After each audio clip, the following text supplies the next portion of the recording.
নমস্কার বন্ধুরা, লুবনা রাসইতে সবাইকে স্বাগত। আজ যে রেসিপিটা করে দেখাচ্ছি সেটা হচ্ছে কিমা, মাটন কিমার একটা রেসিপি, মাটন ভুনা, তার রেসিপি করে দেখাচ্ছি। এটা থাকলে আর অন্য কোনো পদের দরকার লাগে না, গরম গরম ভাত দিয়ে খেতে অপূর্ব লাগে। আমি আগে থেকেই কড়াই বসিয়ে ভালো মতো গরম করে নিয়েছি। এবার তাতে দিয়ে দিলাম পরিমাণ মতো সর্ষের তেল। একটু গরম হয়ে আসতেই তাতে দিয়ে দিলাম দুটো তেজপাতা আর কিছু গোটা গরম মশলা। কয়েক সেকেন্ড ভাজার পর এবার দিয়ে দিলাম ওই গরম তেলের মধ্যে তিনটে কুচিয়ে নেওয়া মিডিয়াম সাইজের পেঁয়াজ।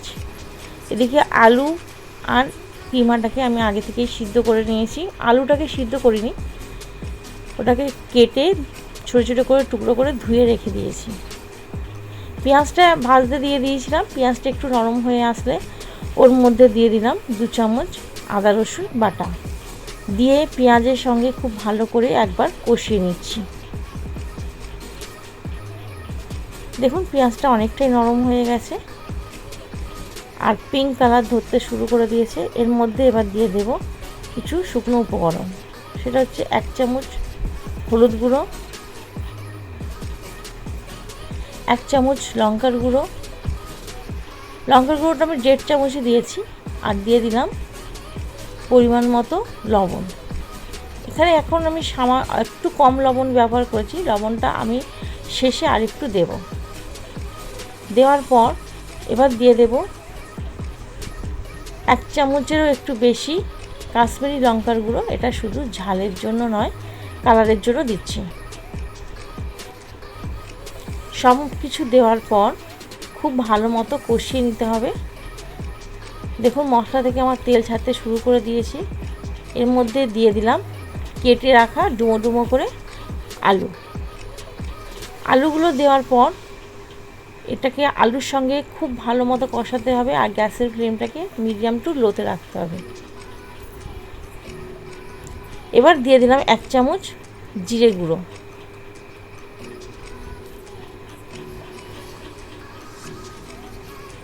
দেখুন আলুর সঙ্গে মশলাগুলো খুব ভালো মতো আমি কষিয়ে নিচ্ছি।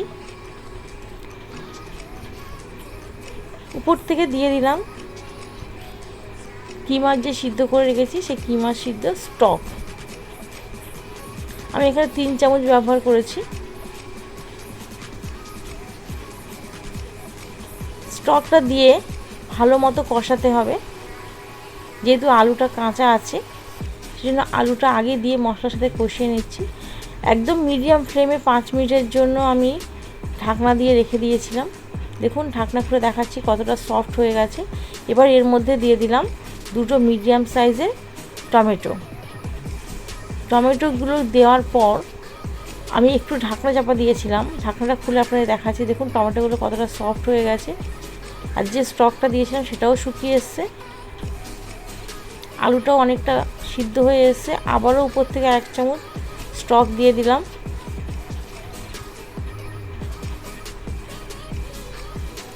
দু চামচ স্টক দিলাম।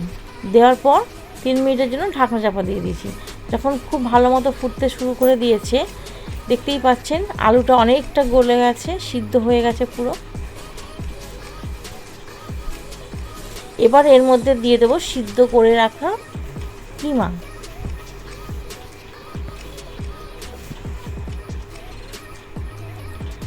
কিমাগুলোকে দিয়ে খুব ভালো মতো এটাকে কষিয়ে নিতে হবে।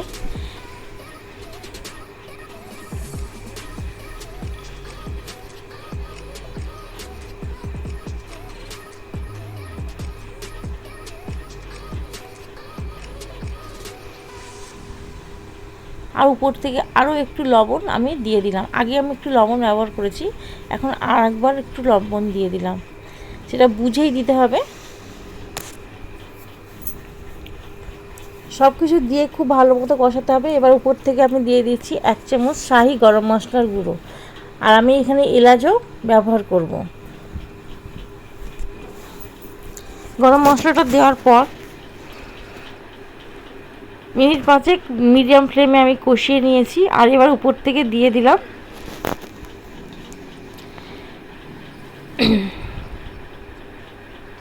দেখুন খুব ভালো মতো আমি কষিয়ে নিচ্ছি। মিট মশলাটা দেওয়ার পর আরও 1 চামচ যে মিট মশলাটা দিলাম, দিয়ে ভালো মতো কষিয়ে নিয়েছি। এবার তাতে দিয়ে দিলাম 1 চামচ জল, 1 বাটি জল।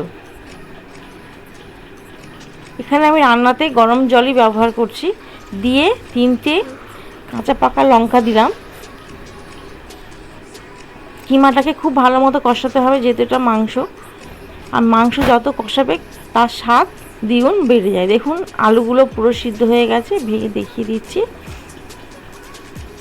আর কিমা তো আমি আগে থেকেই 6টা সিটি মেরে রেখে দিয়েছিলাম, অনেকটা সিদ্ধ হয়ে গেছিলো, আর কষানোতেও পুরোপুরি কমপ্লিট হয়ে গেছে। এবার উপর থেকে আরও আমি অন্য একটা কড়ার মধ্যে সর্ষের তেলের সাথে আরও একটা ছোট সাইজের পেঁয়াজকে আমি পিঙ্ক কালার করে ভেজে নিয়ে সেটা কিমার মধ্যে দিয়ে দিলাম।